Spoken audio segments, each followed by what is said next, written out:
அன்புள்ள கடகராசி என்பவர்களே, இந்த வார ராசி பலன்.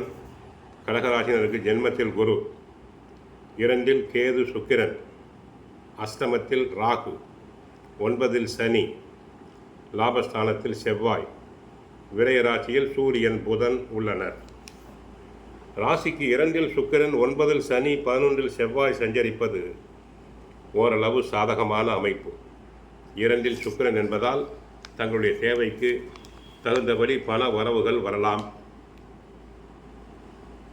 9 சனி, தொழில் வளர்ச்சி உண்டு. ஏற்றுமதி இறக்குமதி தொழில் உள்ள அன்பர்களுக்கு நல்ல பண வரவுகள் கிடைக்கும். லாபஸ்தான செவ்வாயால் ரியல் எஸ்டேட் துறை அன்பர்களுக்கு பண வரவுகள் பெருகும்.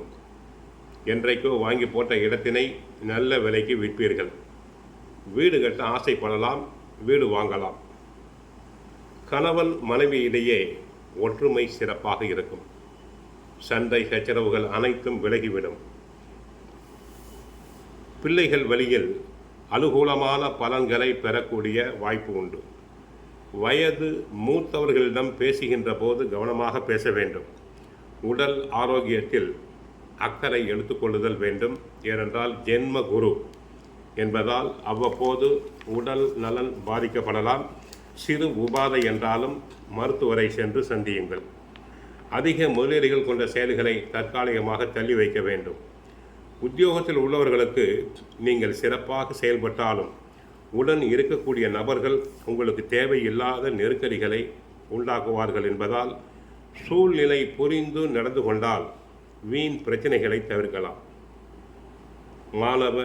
மாணவியர்கள் பெற்றோர் மற்றும் ஆசிரியரிடம் பேசும்போது கவனமாக பேசுதல் வேண்டும். நல்ல சேர்க்கை வேண்டும். அப்போதுதான் படிப்பில் நல்ல மதிப்பெண்களை பெற முடியும். சுகாதிபதி சுக்கிரன் ராசிக்கு 2 வந்த நேரம் அருமை. பாக்யாதிபதி குரு ராசியில் உச்சம் பெற்று பாக்யஸ்தானத்தை பார்க்கிறார். லாபஸ்தானத்தில் செவ்வாய் இருப்பதால் வீடு கட்டும் யோகம் தங்களுக்கு உண்டு. கலைஞர்களுக்கு நல்ல வாய்ப்புகள் கிடைக்கும். சிலர் கலை நிகழ்ச்சிகளுக்காக வெளிமாநிலங்கள் வெளிநாடுகளுக்கு சென்று வரலாம். பிள்ளைகள் வழியில் இனிமையான செய்திகள் கிடைக்கும். உங்கள் பேச்சுக்கு மதிப்பு அதிகரிக்கும். முக்கியஸ்தர்களின் நட்பினால் தடைப்பட்ட காரியங்கள் நடக்கும். குடும்ப உறவுகளின் அன்பு ஆதரவு உண்டு. 5க்குரிய செவ்வாய் லாபஸ்தானத்தில் இருப்பதால் பிள்ளைகள் விஷயத்தில் மகிழ்ச்சியான தருணங்கள் உண்டு. ராசியில் குரு நிற்பது ஸ்தான ரீதியாக சிறப்பாக இருக்காது. சில குழப்பங்களை மனதில் தருவார். உங்களை நீங்களே குழப்பிக் கொள்வீர்கள். நிதானத்தோடு தாங்கள் சமாளிக்க வேண்டும். 12 சூரியன் இருப்பதால் தனகாரனாக இருப்பதால் தேவையில்லாத செலவுகள், அதிக செலவுகள் ஏற்படும். பண விரயம் உண்டு.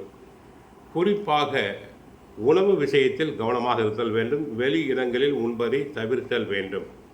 கோயிலுக்கு சென்றால் கிருஷ்ண பரமாத்மாவை வழிபடுங்கள்.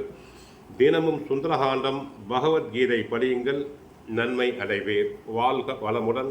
மங்களம் உண்டாகட்டும். ஹரே கிருஷ்ணா, ஹரே கிருஷ்ணா.